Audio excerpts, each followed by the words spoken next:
Hi everybody, a very good evening. This is Pallavi Mohan and I've decided to do a series on Navagraha worshipping.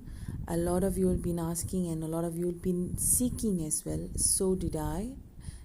I just came across my late father, Narrikutty chakara. He has a compilation on prayers on how to pray to Navagraha properly and to get the right benefits.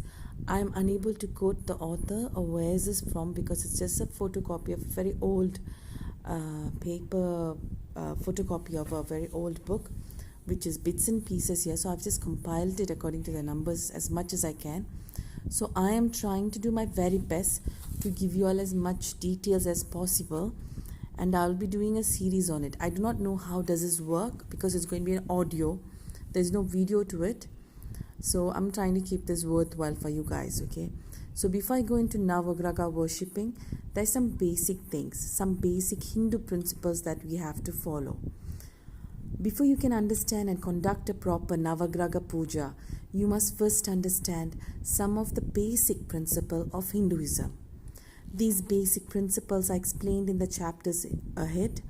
You must first understand these principles. At the same time, you should also reflect upon these principles. Only then will you begin to fully understand them. These matters are only dealt with briefly here. They will be explained in detail elsewhere in this book as we go along.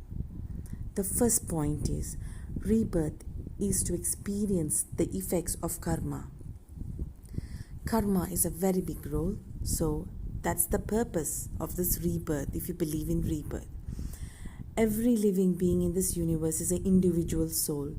These souls will continue to reincarnate to experience the consequences of their karma actions during their previous births. The karma brought forward from previous lifetimes is known as Sanchitta karma. Your rebirth is based solely on your past karma. Since you are responsible for your karma, you are also personally responsible for your rebirth. As the saying goes, you reap what you sow.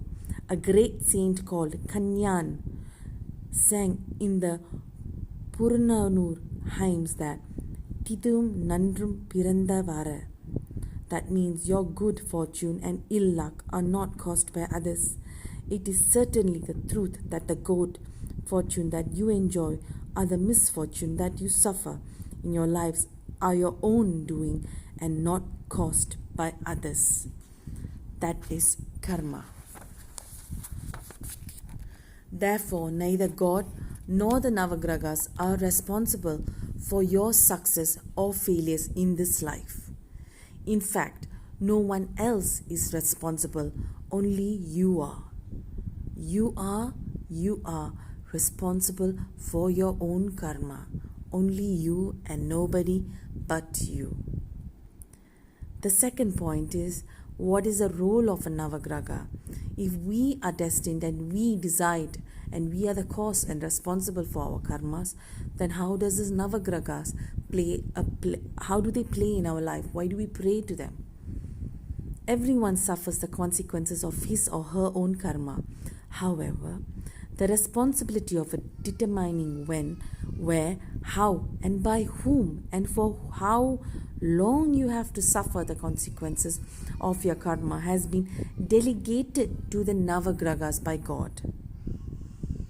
I repeat, we are responsible for our karmas, but the consequence of your karma has been delegated to the Navagrahas. The Navagrahas are the masters. The Navagrahas are not the masters. They are merely the enforcers. Each graha has its own master and a master's master. Contrary to the common beliefs that Navagrahas are neither evil nor malefic and need not be feared nor avoided. They are merely enforcers appointed by God to carry out its duties and responsibilities. Thirdly, problems ease when you worship the Navagrahas. Problems will ease when you worship the Navagrahas. When you worship the Navagrahas and make appropriate offerings, the problems caused by your past karma can be eased or reduced, and subsequently, by the grace of God, they can be totally eliminated. The worship of Navagrahas, however, does not mean worshipping only the Navagrahas, but also includes the worship of all the other deities associated with the Navagrahas. And lastly, worship must involve the mind, body, and speech. Worship of the Navagrahas, like all the other forms of worship, must be sincerely and must involve your mind, body, and speech. You must personally perform all the remedial rites. This is the proper way of propitiating the Navagrahas. Worshipping the Navagrahas and the associate deities includes personally reciting the appropriate mantras. You must personally fast on the appropriate days. You must personally pray to the Navagrahas. You must, with your own hands, make all the offerings. This is the proper way to conduct a worship, including the worship of the Navagrahas. Always remember, dear friends, that the difficulties of a problem dictated by the Navagrahas cannot be overcome in a single day, either by the puja or a homa. Such one-day pujas and homas can't give you complete benefits. Therefore, do not be taken in by compers and persons who promise complete remedies in a single day for thousands and thousands of ringgits or dollars. It takes time, it takes perseverance, it takes you personally getting involved to appease them. Thank you. This is our first session. I will be doing a series on this compilation from my father Narrikutty Chakara Mohan. The next I will be doing on single answers to many questions about Navagraha worshipping.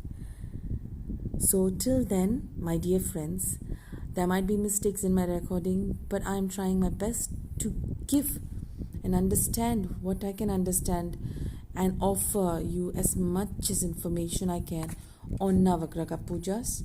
So till then, this is your Pallavi Mohan. Take care. Good night.